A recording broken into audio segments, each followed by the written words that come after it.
ушундай алданган учурлар болду да. Бирок ошонун айынан чыныгы муктаждарга ишенбей калдым да. Ондо кандай кылат экенбиз? Кыркып койсок болобу жигиттер ушул жактан? Как анаез кетеби? Как анаез. Кээ бир адам билинип эле калат го. Мындай оорлошуп калат го состояниясы. Ошондой акыбалда болчу. Келип алдап кетти да, көрсүң, наркоман экен да. Көп сумма бергенбиз, көп чогултуп бергенбиз. Акыйкатта канча аялы бар? Аялы өзү 4 эле, аз да көбөйүп кетти, эче кандай билбейм. Точно 4-өн билем, бирокчу. Кара балтанын круговой бар го. Круговойнун эммаңты койдук. Шлагбаумга келгичең 640 000 акча чогулду да. Экон элестетесиң, аралыгы жакын эле го. Аскар үйлөнүп алыптыр. Биринчисин таштап койгон турбайбы? Мындай кылган турбайбы деген сөздөр чыгып кеткен. Кафеде катламойщикпиз экөөбүз. Катламойкада иштеп атып, 5-те жумуштан чыгабыз, ровно 4:30-да. Мурдунан кан кетти.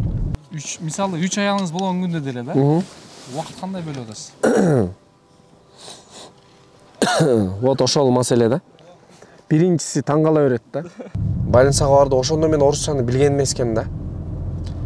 Больницага кирсек, буну уже түшүнүшкөн экен да, анализин.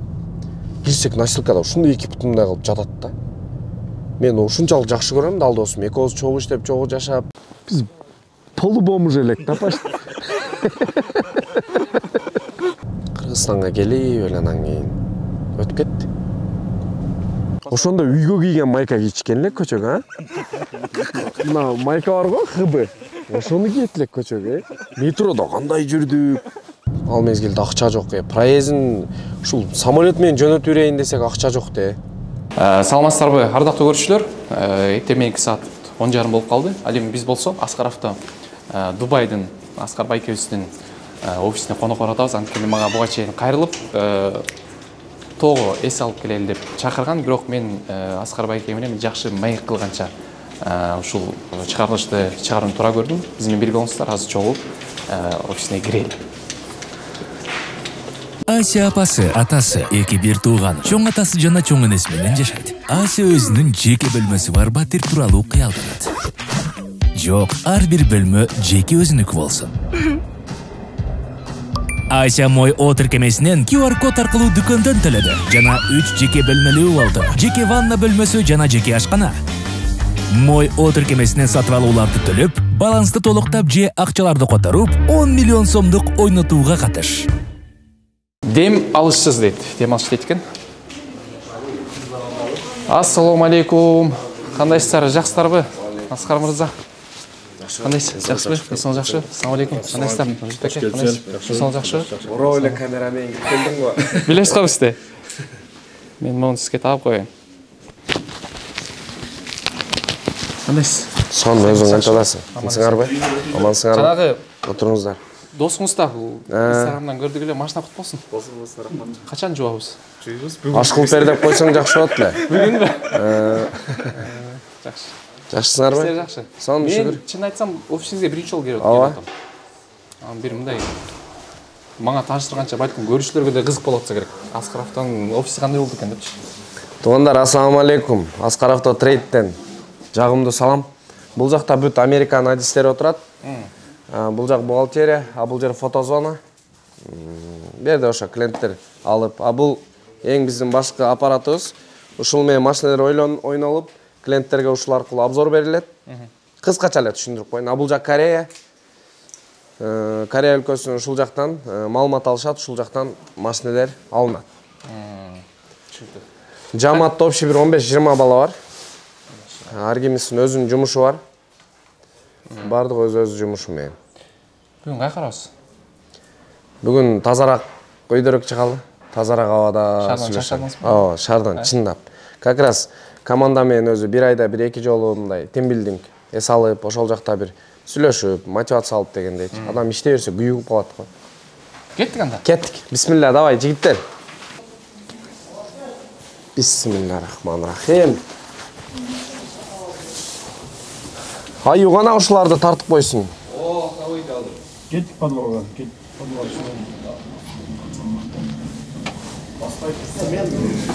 Баспай турсаң аре, эрежеси ошондой. Сеники дагы бияктамыке? XM кимде экен күлүүчү? Жакыптарда да же сендеби? Жок, жакыптарда. Кана экисим,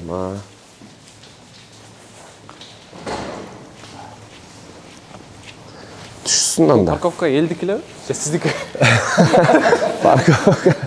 Парковканы биздики эле кылып алганбыз өзү. Почти 4-5 машина турат. Икисинин ортосуна тыгып коймопсуңар. Мен кечеси менен жолуктум го. Жашыл кофта кийип алыптырсыздар. Жашыл. Эсиңиздеби? Ооба, кече. Анан машинаңызды карасам, машинаңыз деле жашыл. Эмнеге жашыл цветти коюп койдуңуз? Жашыл түс өзү пайгамбарыбыздын баягы сүйүктүү түсү болгон да. Ошол. Анан кышында бир аз өзгөчөлөнүп турсун машина депчи. Ата көзүм кийимге көбүрөөк көңүл бурам. Боло берет, кандай түс болбосун. Ол машина рекламасынан көрүп калгам. Бул кече. Аты эмне негизи бул машинанын? Бул аты Кореядан келген Rexton деп. Ошо арзаныраак пикаптардын бири да. Бизде жок деле болуш керек мындай. Бар бирок мындай бир аз азыраак болсо керек. Бул жасалган да максимально. Флагтарды артына жүктөйсүңөр же салонго эле саласыңар. Мен XM деле айдайын бир аз анала. Мынке. Rextonду сен айда. Балдар батабы экенсиңер, батпайбы экенсиңер? Rextonдун ключу кимде? Бекте. Бек келбей экен. Жаман болуп калат ал жакта. Салонго салгыла. Желекти кайка барсаңыздар ала жүрөт окшойсуздар. Ооба, видео балким за граница кетип калса, чыгып калса, что Кыргызстандан экенибиз белгилүү болсун деп. Болот. Полный машиналар да.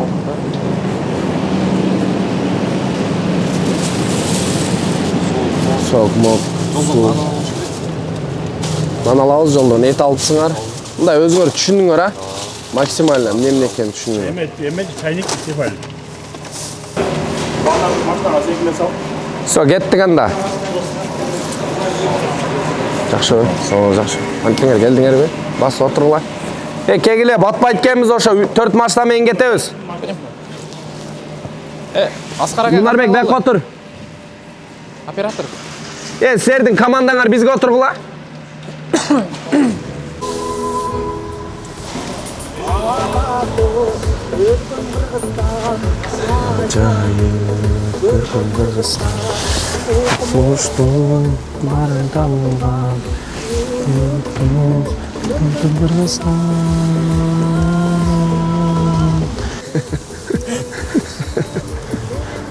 Ты съемка лечь баллоном.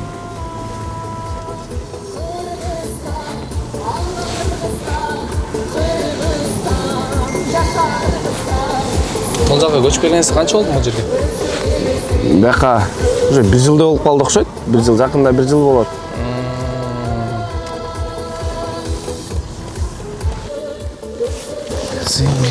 Не жаңылык, Аскар ака? Тынчылап калыш. Кудайдей бакырын. Иштемей. Качан подкаст тарткылы элебиз? 2 ай 3 ай болуп калды окшойт, 3 ай болуп калды. 3 ай болуп калды. 3 ай болуп калды. Күнү ысык эле да. Бишкекте элесиз. Ооба, Бишкекте эле болуп атабыз. Эми кандай болду? Улак. Улак жакшы өткөрдүк. Чабайлык жигиттерге. Ооба, жок, общий же Ош областынан алды. Кимдер алды бирде? Өзгөндүк балдар алды. Нокаттар катыштыбы? Нокаттыктар катышты, ооба, нокаттыктар да жакшы чабышты.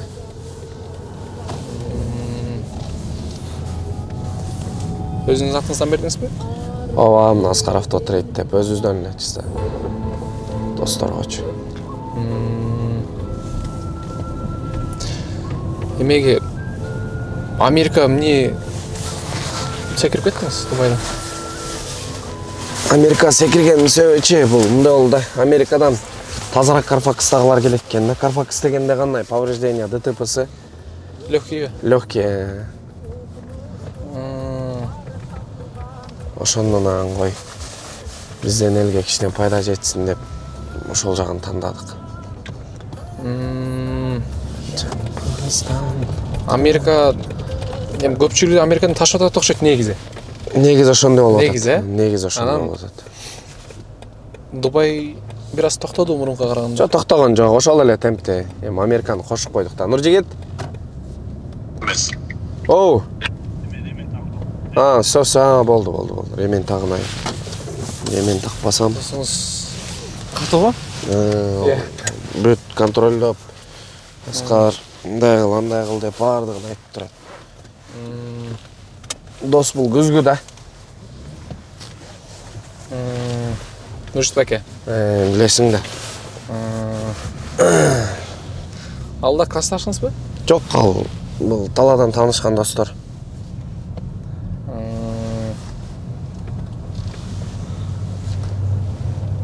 Мен өткенде біреу үй берсіздер ғой? Ооба. Өзіңіз пәнше чоғы біргелікті? Жоқ, чоғы жамат менен. Бір 5 ай, 6 ай мұрын башталған үй болчу. Көмөк көргөзүп элечи. Тапшырып бердик. Мисалы көмөк көргөзөрдөчү? Мындай адамдар кандай тандайсыз? Мурда жөн эле орусча с кем попало бере берчү элек да. Мен по возможности азыр уже мындай чынында тактап турган берчү болдук, анткени практикадан өттү.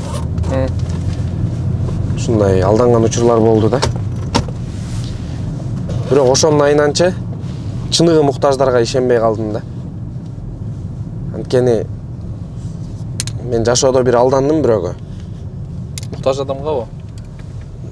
Ал муктаж болгондо дагы мен өмүргө муктаж адам да. Эми качан өлөрүбүздү Алла билет, бирок кээ бир адам билинип эле калат го. Мындай оорлошуп калат го состояниясы. Ошондой акыбалда болчу. Дел алдап кетти да, көрсүң, наркоман экен да. Көп сумма бергенбиз, көп чогултуп бергенбиз, акыйкатта жакшы чапай калды да. Азыр карап, тандап, көрүп, анан берип атабыз. Эми ар ким алдаса өзүнө да өккөн. Билесиң.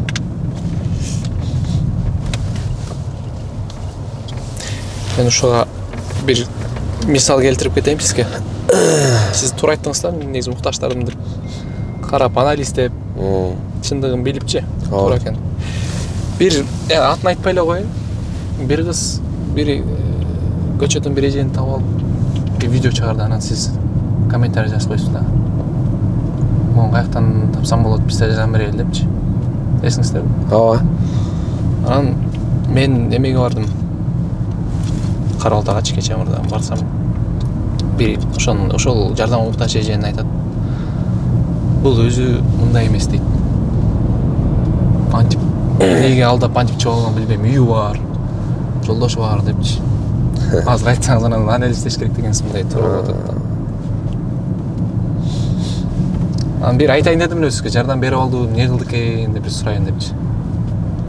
Азыр ушуну айтсаң, мага денелерим дүркүрөп кетти. Себеби эл билет го көп нерсеничи.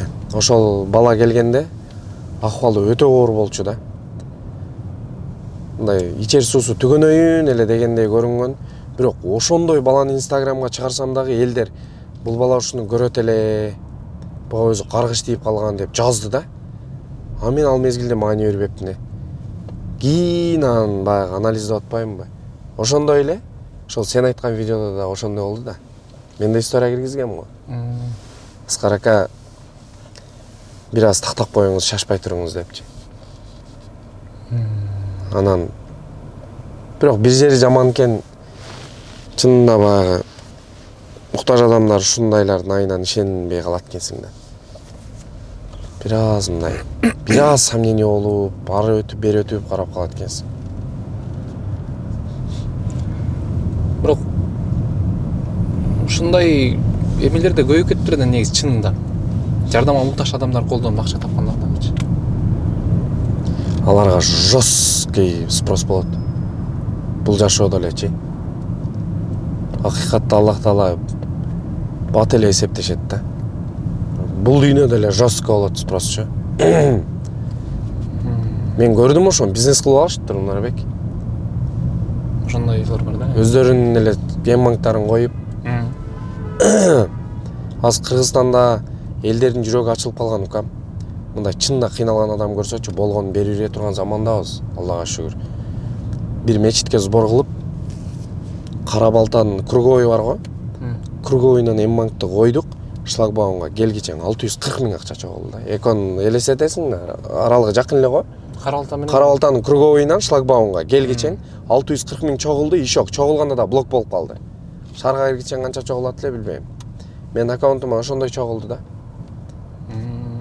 Ал бирок мечитке болчу. Акчасын дайындап, до копейки сонун кылып тапшырып бердик да. Алла разы болсун. Эми акча чогулгандан кийин анын жообу болбосо кыйын да. Неге токтошту?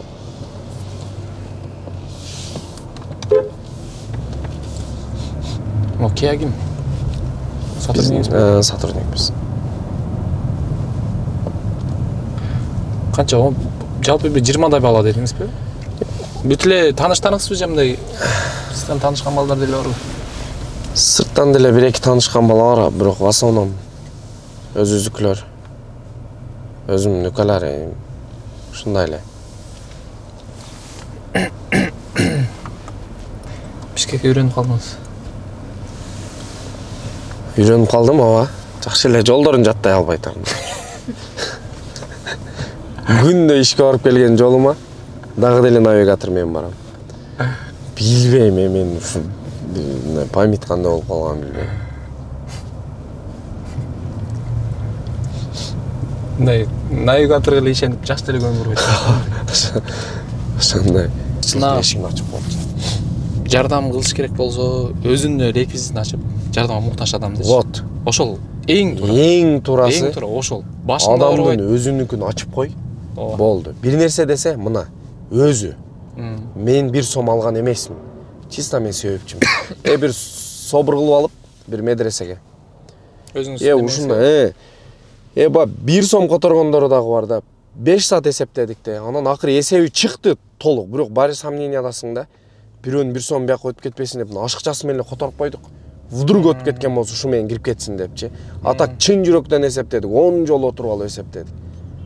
Бул жаман нерсе де, бирөөнүн акысы же эртең. Кайгылуу бир музыканы коюп койсоң эле болду, акча түшө берет экен да. Ошондой экен. 1-2 музыка таап алыш керек экен деп койдум, бир мындай жүрөккө тие турганчы. Мен да балдар айтпай эле эме кылып коюптур да. Мен М-банкымды жазып коюптур, бирөөгө жардам бере коем деп. Анан эми бир 50 000 акча чогулду. Берсем ушунча эле чогулду деп. Көрдүңбү? Бир сөз кылды. Эми жеп койгонсуң депчи мындай. Жаман акыбалда калат экен да. Ошондон кийин мен жаман. Эме кылып, андай нерсени жиштирип, азыр бирөөгө жардам берсем, бүт өзүнүн реквизитин жазам. Эң жакшы ошол.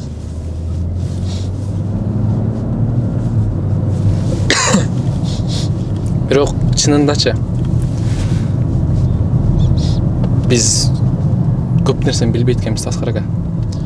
Билбей экенбиз. Мына эл кандай жашап атат? Билбейбизби? Эмне болуп атат? Биз үйгө барабыз, ишке келебиз, тамагыбыз, курсагыбыз ток. Мындай. Кээ бир адамдар бар.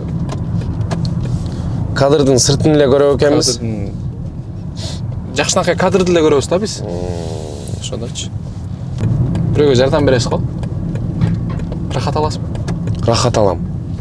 Рахат албасаң жардам берип кереги жок да. Рахат албасаң анда вид да, понт. Анда уже считай, что эл көрсүн кылып атасың да.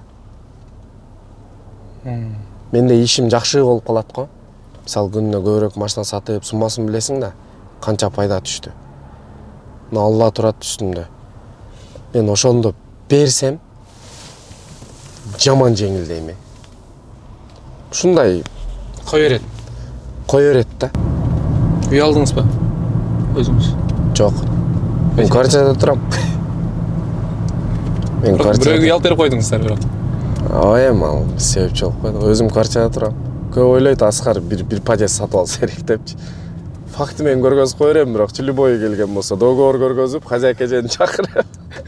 Квартплаттар кээде төлөнбөй туруп калгандарынан бери көргөзүп коет. Эме дедиңиз, жыртык тапочка кийген күндөрдү депчи.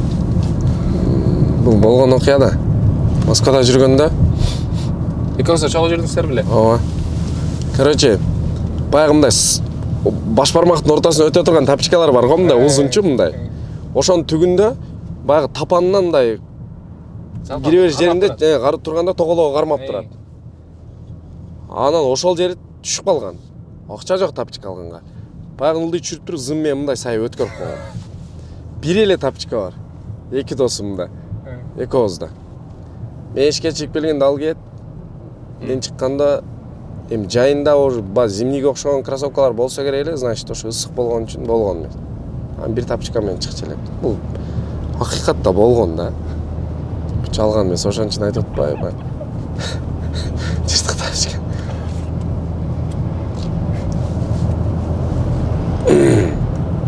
Эмне иш кылып жүрдүңүздөр эле анда? Мен дворник болчумун. Дворник болуп жүрдүңүз. Дворник болчумун. Досум гүл сатап эле ушундай кылчу эле да. Эми иш слабый эле да ал мезгил. Бир квартирада 35-40 адам жашайт эле. Ошондо үйлөнгөнүн билеңиз? Жок, анда бойдок элем. 35-40 адам. Азыр андай заман жок болсо керек. Жок, андай жок азыр. Азыр шүгүр вообще андай жок. Азыр ар ким өз квартира сыймайт этип алган. Акчал качан бардыңыз Россияга? 2020 келдим окшойт, акыркы жыл. 20 келдим окшойт. Иш менен барып келдиңиз да мындай? Ооба. Же иштен келдиңизби? Жок, Москвада кудайга шүгүр азыр.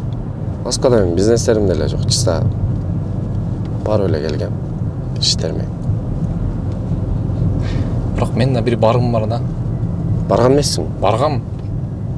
Баягыда сүйлөшкөн айттыңыз эле, дворник болуп иштеген жерлерге бир барып көрүш керек. көрүп отуруп, Басып өткөн күндөрдү бир көрүп койгон жакшы да. Мен да бир баскам да Россияны. Чувствовать этип каласың. Ошол жерди барып мен да бир сиз айтсаңыз ойлонуп калгам. Сагынат кезиң да? 100%. Все-таки жүрүп калдык да, мен тем более студент да болбодум. Адамдар мисалы студент болсо, студентский күндөрүн эстейт го. А мен ошол студент боло турган жаштарымда Москвада жүрдүм да. Ошон үчүн ал жакта мен почти 10 жыл өмүрүм өттү. Көп күндөр өткөн. Азыр бизде көбүлө процент ошол жакта да мигрант. Ооба, дагы деле көп. Кыйын. Но тоого бат-бат деле алып турасызбы? Ооба, тез эле. Карта менен, навигатор менен. Сөзсүз. Сөзсүз. Азыр силерге ишенип эле кетип атам, кайсы жерден бурулду эткенде.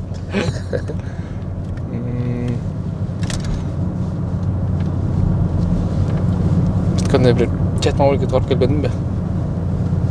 Барсам, талаада эч нерсе жок. Ал жакта конок болуп анан бияка келгенен алар келди Бишкекке. Анан алар тосуп Бишкек истикөр жаман таң калдым да, дарактарды көрүп алыпчы. Ушу дарак бир штук болсо да бизде өтсө аябай сүйүнөт элек депчи. 4 мезгил бар да бизде. Ар бир өз убагы менен. Шаркыраган суулар бар. Элдер суктанып жете албай жүргөн Дубай бар го. Мындай эле болуп калат Кыргызстандын алдында.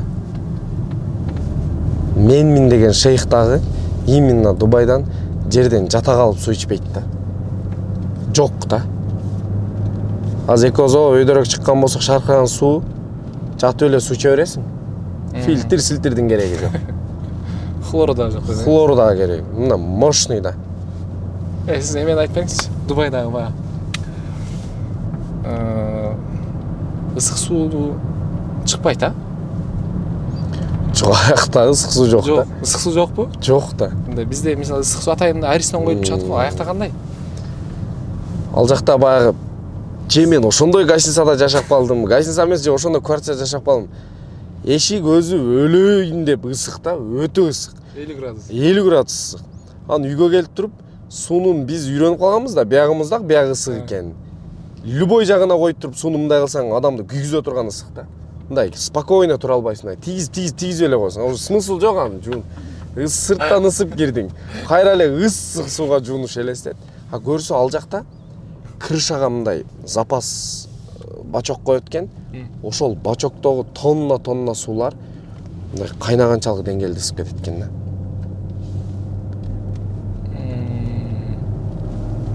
Биз мисалы Кыргызстанда чөп чогуруп келип туруп муздакчу челек менен үстүңө бир куюп мына кайф аласың го. Кечирип кой экен ал жакта. Алайдын кайсы жеринен элеңиз? Алайдын Коңурдөбө деген айыл өкмөтүнөн. Гүлчөнүн жанынан эле Гүлчөдөн. Алай өнүгөт да мындай баратасызбы? Байкап ооба жакшы. Жана зал эмне болот?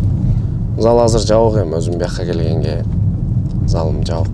Бирок келечекте бир спорт комплекс салып берем деп ниет кылып койдум. Алай районуначы.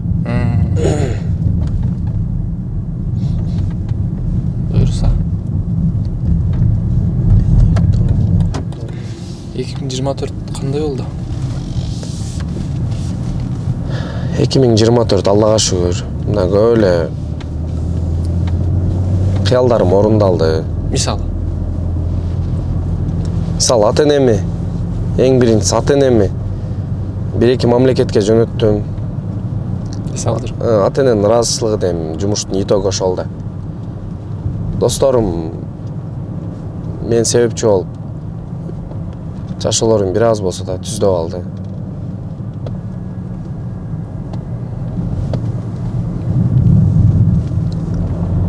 Ошол эле жыйынтыгы 25 план буйруса максимально 2025 максимально ошо ниет кылып койдум, ошо бизден элге ушу только пайда жетсин, бир жакшылык иштерди көрөк кылабыз деп. Себеби ар бир нерсе ниетке эле жарашат. Жана достордун кичине шартын түздүм деп атпайсызбы? Классташтарбы? Ооба, биз классташтар иштейбиз. Чогуу.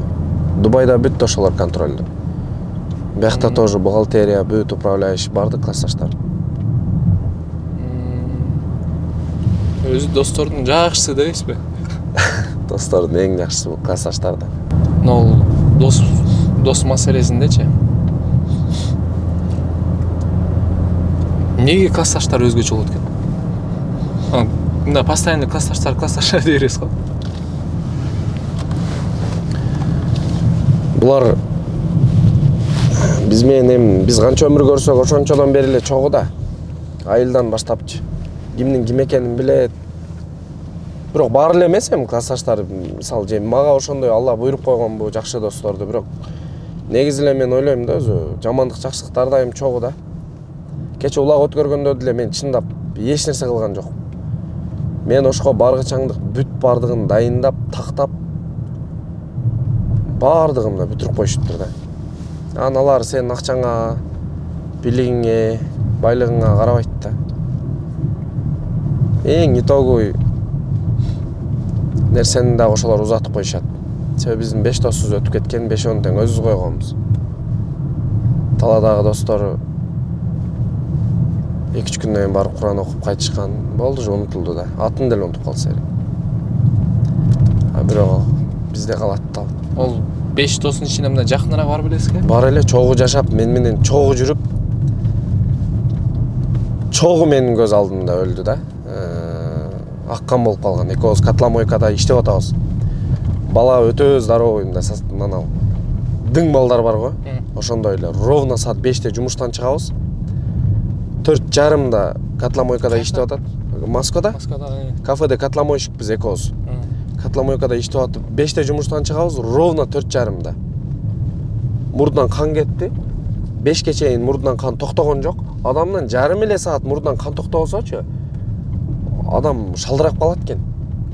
5те жумуштан чыктык, мурдун жапса оозуна кан кетет. Чалкалап жатса толуп калат. Аны аптекага барып эле эс ойт. Больницага барды, ошондо мен орусчаны билген эмес экенмин да. Больницага кирсек, буну уже түшүнүшкөн экен да, анализин. Кирсек носилкада ушундай 2 бутундай кылып жатат да. Мен ушунчалык жакшы көрөм да, ал досум. Экөөбүз чогуу иштеп, чогуу жашап, тем жакшыбыз да. Чуркап эле барсам, 2 мурдуна тыгып коюптур. Марли.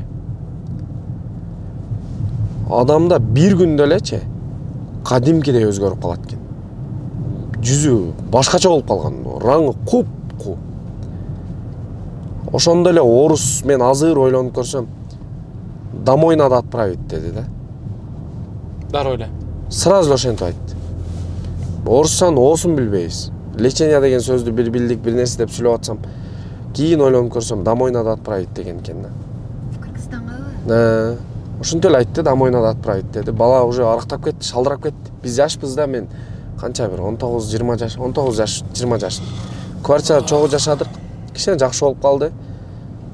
Тамагы деле ичпейт. Мурунку бала жок, уже шалдырап кетти. Бир айдан уже балам чырпык болуп калды. Кыргызстанга келип эле анан кийин өтүп кетти. Мен алдымда жүрдү да, мен менен чогуу эле жүрдү. Аккан болуп калган экен да. Аны билген эместер баккан экен.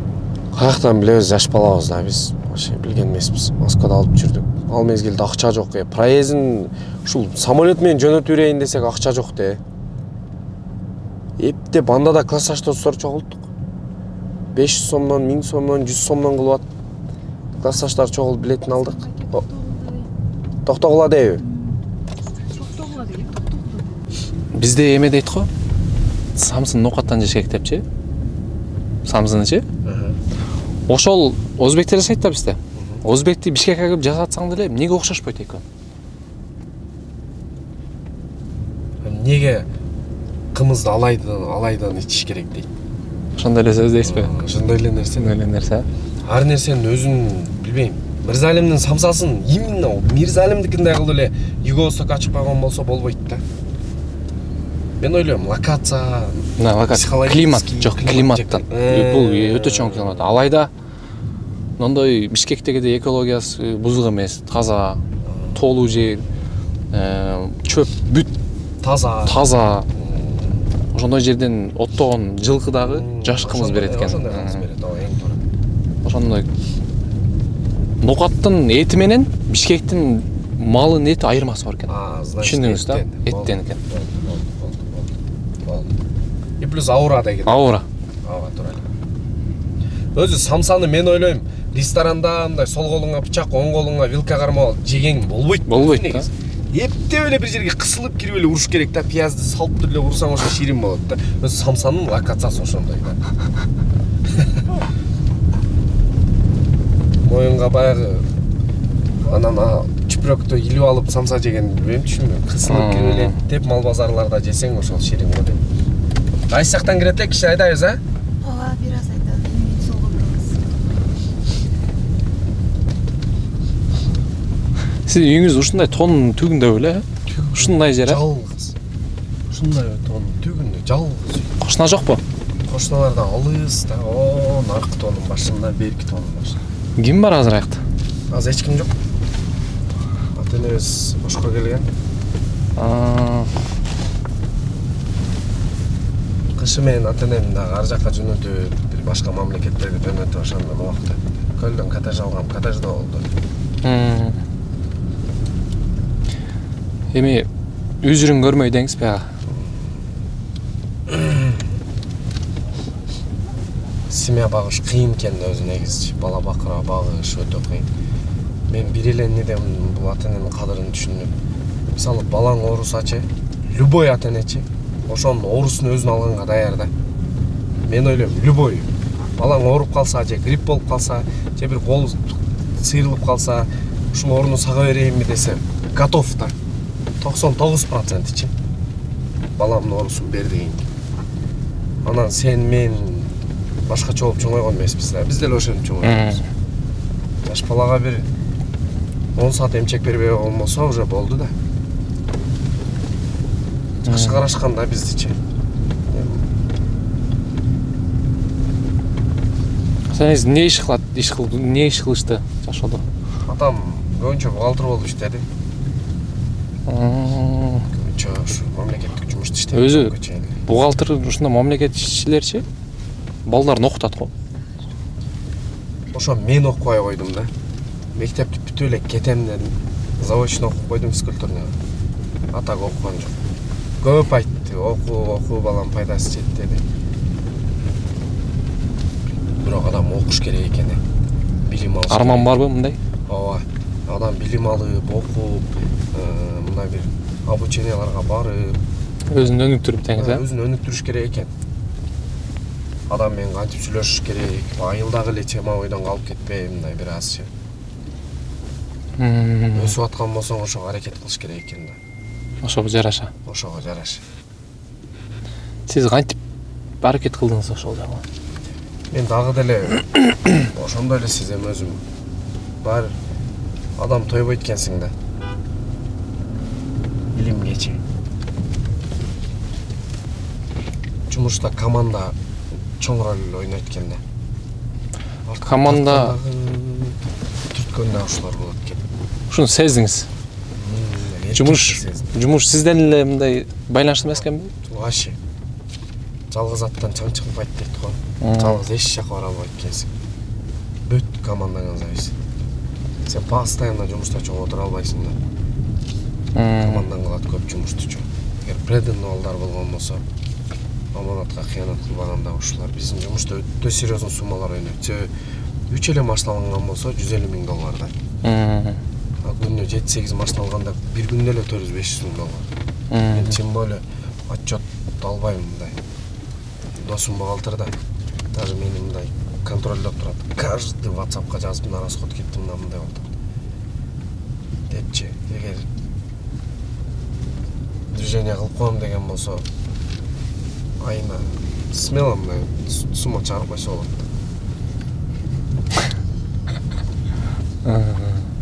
Ошон үчүн өзүңүздүкүлөр эле деп өзүңүздүн эле адамдарыңызды койгон турбайсызбы? Опа! Оң жаққа қой.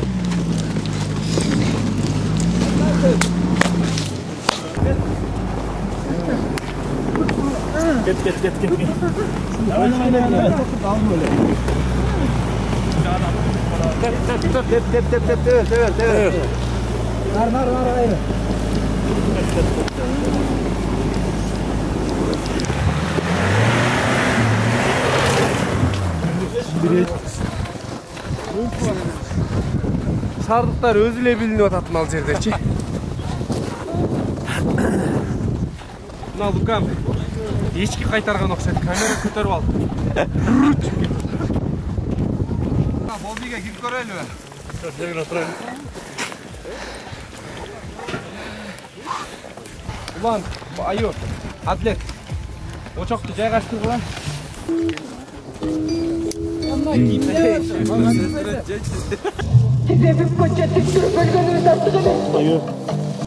Башталды запись. Баштай берді. Кетти. Тобала келдик Аскар ака. Ооба. Акеле дейнем, Ооба, өзүбүзчө эле. Бияқта Так азыр биз чомканы баштадык. көшөрөлбү. Сен нарарактын өзүңөр ура бересиңер. Бирок мыналар барды каканес кетет. Болду. Проблема жок, урдурабыз. Талгат ака. Мен атым Нурбек. Бек. Бек батыңыз? Бек. Мен жана Камрин тал деген окуп Талгат окшойт. Жок, Бек. Жол камер бөлөк ол. Ол баягындай сактап отурабыз ол чайды. Бекте отурат. Бул Бек ат. Бек байке. Нурбек ака. Ассаламу алейкум. Жақсыбы? Сөзүңүз кандай сиз? Келип қалдыңыз. Сауларыңыз болсын дедіңіз. Эми мында таанышалы. Ооба. Нурбек ака классташыңыз эмес? Ооба. Көчө дос. Көчө дос деп кимдерди айтат? Көчө дос деп эми талаадан таанышкан досторду. Ошондой деп айтат. Эмес Бек байкесичи? Бек бул айылдаш, бизден бир класс мурун бүткөн. Деттер булар. Анан бирок бул деле классташтай эле. Көбүрөөк жүргөнбүз даже. Но иш башталып атканда сиздерди ушул эки досуңуз жүрдү окшойт чаңызда. Ошто Бишкектеги жумуштар башталган. Ооба, башында Нуржигит турду. Нуржигиттин идеясы адамдын көзүнчө айта берейин.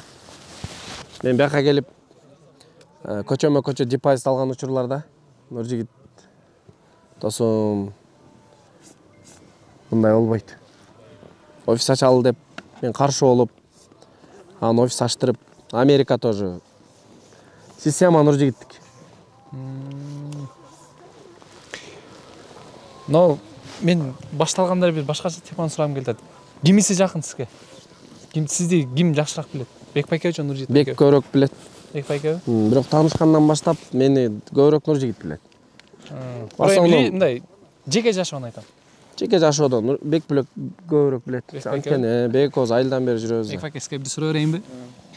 Эркекче айтың да мындай. Эркекче. Аскар аканын канча аялы бар? Аялы өзү 4 эле аздап көбөйүп кетти. Эче кандай билбейм. Жотошуна 4-өн билем бирокчу. Душман жаныңда десем мен ишенбедиң, көрдүңбү? Душмандар айланаңда эле да. Жо 4 бар экен билем мен бирокчу. Өзү билбеш керек да, мисалы. Азыр эми элестет, кеч үйгө барышты элестет. Мен бирөө эле деп карганып жүрөм. Эми кандай болуп калат бияга? Сиз канча? Канчада ойлойсуз? Бирөө. Бирөө элеби? Төртөө бирөө болду. Эми өзүңүз вариант, бул вариант дейм. Сиздин вариантыңызды кал. 1-ден 4-кө чейин. Экөө ошонун ортосунда. Жок, мага сан эле айтып коесуң. Ошол жетет. Жо азыр саны Эсептеш керек. мындай белгисиз болуп турат да. 1-ден 4-кө чейин. Азыр эми бул видеону меникилер көрөт да баары, а? Көрөт да. Ондо кандай калат экенбиз? Кыркып койсок болобу жигиттер ушул жактан? Каканаңыз кетеби? Каканаңыз.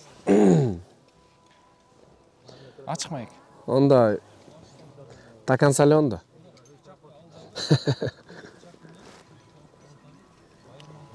Мисалы 3 аялыңыз болгон күндө деле да? Убакыт кандай бөлүп атасыз? Вот ошол маселе да. Биринчиси таң кала берет да. Сары үйдөн кетесиз, кеч үйгө келесиз. Анан кантип депчи. А мен айтам бирөө эле, сен болсоң сага эле келем да депчи.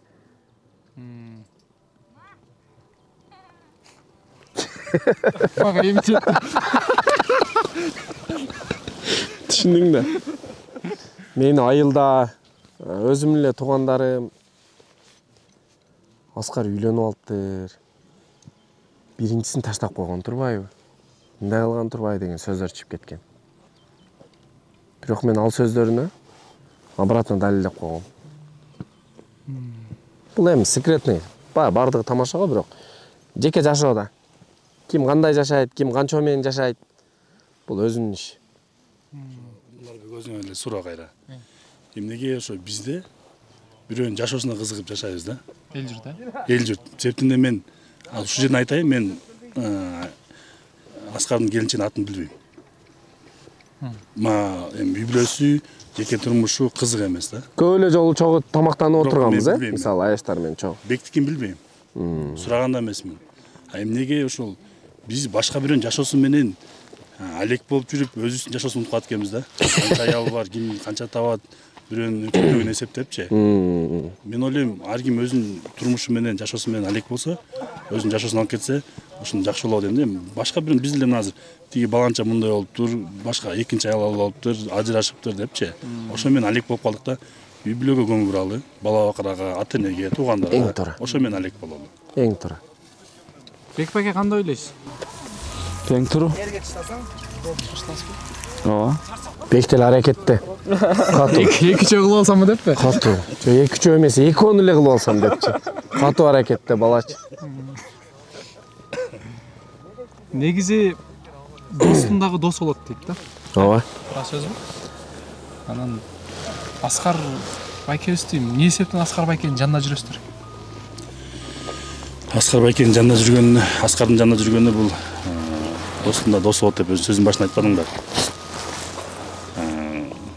Доско бекем да. Дос деген бул 3 тамга болгону менен аркасында мындай бийик мындай эме жатат да. Дос кайсыл убакта дос болот? Дос жакшылык убакытта, жамандык убакытта бирге болот да. Кандай гана эме болбосун. Мен Аскар экөөбүз кыска таанышып болсок дагы, бирок ошону мен сезе алдым да. Жашыбыз деле мына 32-33 келип калды. Классташ дос күттүк, айылдаш дос күттүк, группалаш дос күттүк, башка шаардык дос күттүк, бирок Аскардын мен доско башкача мамилеси бар экенин ошону билдим да. Мен көргөн бар эле. Пайдалануш эме эмес, учурда эмес, боско чыныгы мамиле кылат экен. Ошого жанында жүргөн максатыбыз бир, кыргыз элинде, жеринде кызмат кылабыз деген оюбуз бир. Канткенде ушул кыргыз элине бир кичине болсо салым кошобуз деген ниеттер менен 2025 Аскар өзү дагы жылдын башында айтып кетти. Жакшылыктар менен иш кылалы депчи.